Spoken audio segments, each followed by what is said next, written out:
What are we doing here? And where are we gonna go? It's like we just woke up one morning, and then it's welcome to the show. Don't ask any questions, just go with the flow. Make as much money as you can, and try your best not to get broke. Copy everything you see on the TV, from the hairstyles to the clothes, and don't think too often, just do exactly as you're told. And if you ever get confused, then just turn towards the alcohol. You'll still hear your thoughts, then just turn up the radio as you learn to live a lifestyle of drugs, sex, and rock and roll. But in all honesty, I just need to know, is there more to the cycle than growing and getting old? Living and dying just to leave behind a happy home and a whole lot of property that somebody else is going to own. I just really need to know before the casket's closed, 'cause I'm not willing to gamble with my soul, nor am I ready to take any chances. These are just simple life questions, and I'm just searching for some answers. Like, what are we doing here? And what is our purpose? How did we get here, and who made us so perfect? And what happens once we go, or is this world all really worth it? Questions we don't answer because apparently we don't really have to. There's no purpose to this life and our existence is merely natural. Then in that case, please let me ask you, did you create yourself, or was it somebody else who had fashioned you? 'Cause you're a being that's impeccable, faultless and unparalleled. You're a product of supreme intelligence, and I'm merely being rational. For there isn't a camera on this earth that can come close to the human eye, nor a computer that can compete alongside the human mind. And if the whole world was to come together, we wouldn't be able to create a single fly.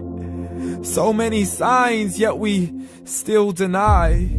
As science tries to justify that all this could come from none, when it's a simple sum. 0 plus 0 plus 0 cannot possibly ever give you 1. So from where did all this order come? For everything has its origins, a maker, a creator of its own. I mean, the only reason you're watching this video is because somebody had to press upload. So we can believe in the Big Bang, but I'd rather believe in He who caused it to explode. Allah, the creator of everything along with every single soul. The ever-living, the master, the only one who is in control. Unlike his creation, beyond our imagination. And no, he's not a man, nor does he have any partners in association. He's on his own. And no, he did not ever leave us alone. Just like every manufacturer, he left us with an instruction manual.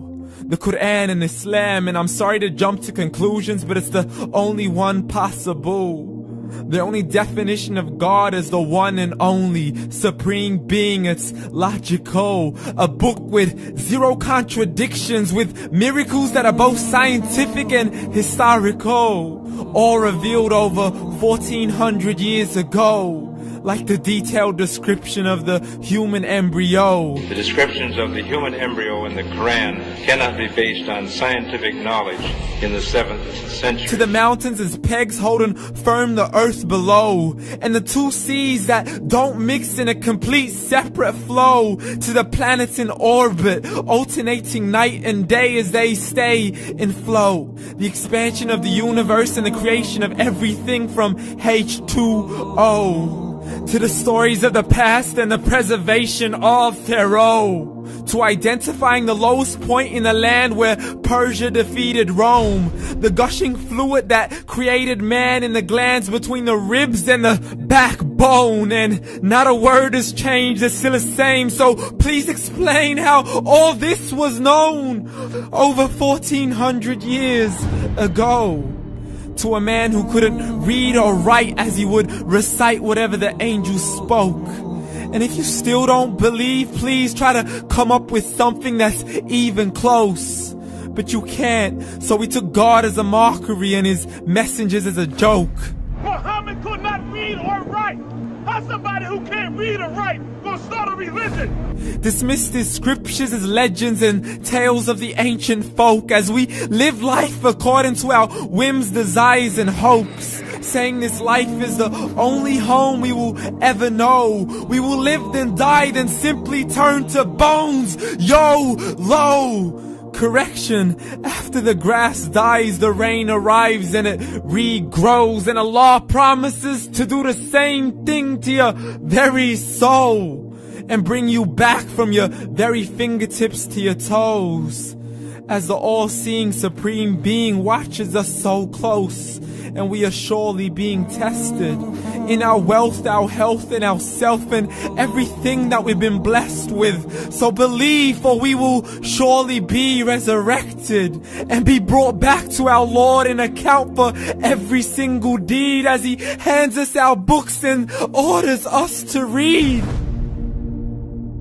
From the bad to the good and everything in between. You yourself are sufficient for your own accountability, so don't be mad at me. You are the one who thought He wouldn't come back to me. I gave you a whole life long to search after me, but you were busy in all that which was temporary. So read, and glad tidings to all those who believed. And if you disbelieve, read. And don't let that day be the first day you find out what your life really means. Read.